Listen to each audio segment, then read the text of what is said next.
The phone rang at precisely 12:02 a.m. in the dead of night, when the house lay still and breathing seemed too loud. The ring cut through everything sharp, sudden, ominous. 18-year-old Emma Fletcher lay frozen in bed, her eyes wide open. She stared at the ceiling, the curtains still rustling from the fan, the glow of the digital clock blinking 12:02. She knew, deep in her gut, that something was wrong. She reached for her phone on the nightstand, heart pounding. When she picked it up, the screen showed unknown number. She exhaled in relief, probably a late prank from her friend Sarah. She pressed answer. "Hello?" she said, voice brittle. There was silence, then a faint click. "Is anyone there?" she asked. There was a soft breath, like something exhaling. Then the line went dead. Emma flipped her phone onto the bed, lungs tight. She tried to shake off the feeling. "Probably just a wrong number," she murmured. She sat up. The fan above rattled. The hallway beyond her bedroom door was pitch black, except for the small night light in the corner. She climbed out of bed and crept into the hallway. The air felt colder. The nightlight flickered. She glanced at her phone. The time read 12:04. Why did she feel watched? The house was quiet. She returned to her room and slid underneath the blankets, wrapping them around her like armor. She stared at the ceiling. Eventually, exhaustion claimed her, and she fell into fitful sleep. Hours later, she was awakened by the sound of footsteps on the wooden floor of the hallway outside her door. Thump, thump, thump. She froze. Breath caught.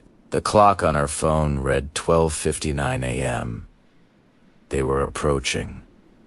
She couldn't move, couldn't scream. The footsteps stopped right outside her door. Silence. Suddenly, the hallway light snapped off. Her nightlight flickered and went out. She was plunged into darkness. She could hear the soft creak of the door. Someone, or something, had begun to open her door. She shut her eyes, pulled the covers up to her nose. The door pushed open. The air around her went ice cold. She could see a pair of pale fingers curl around the edge of the door. She heard a sound like breathing in her ear, though no one was near. The figure stepped into the room. She opened her eyes. It was only for a split second. A face distorted, too long. Black eyes, reflecting nothing. The lips stretched into a grin that didn't reach its eyes. One ring bound the middle finger. The creature leaned closer. "Hello, Emma," it whispered. She recognized the voice. Or she thought she did. "Sarah," she squeezed out. The grin grew wider. "Not your Sarah," it sighed softly. "Your midnight caller." Her phone buzzed violently in her hand. It had been under the covers the whole time. On the screen, unknown number. The figure pointed toward the phone. "Answer," it said. Adrenaline coursed through Emma. She dropped the phone. The figure hissed and backed away, vanishing into the darkness in the blink of an eye. Emma scrambled from bed, dialing her friend's number with shaking fingers. No one answered. She ran out of her room, down the hallway, the light still out, the house silent except for her ragged breathing. He reached the living room. The big hallway window looked black. The front door, she noticed, was slightly ajar. She bolted outside, calling for help, yelling for her parents, but no one answered. She turned around. No car in the driveway. No lights on. The house stood dark, silent. The phone in her hand erupted into a ring.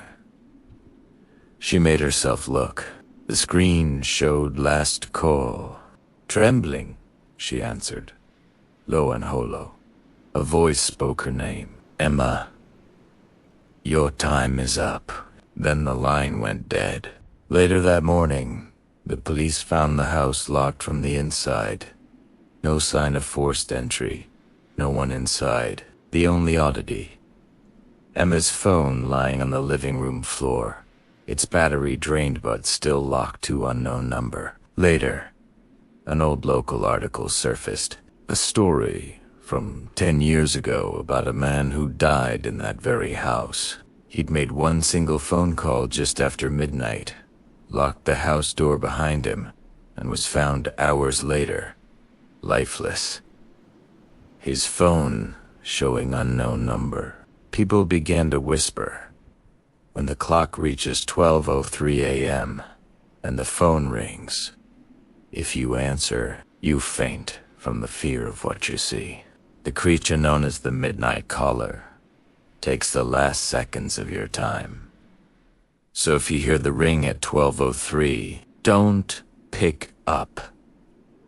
Let it go to voicemail, or better yet, power off your phone, because you don't want to know what happens after the lights go out and your name is whispered by the darkness. One final thing. If you do answer and hear a soft click and nothing on the line, then it's your turn. The Midnight Caller is waiting, and now your clock reads 12:03 a.m. If you like scary stories or urban legends, then don't forget to like and subscribe. Until next time.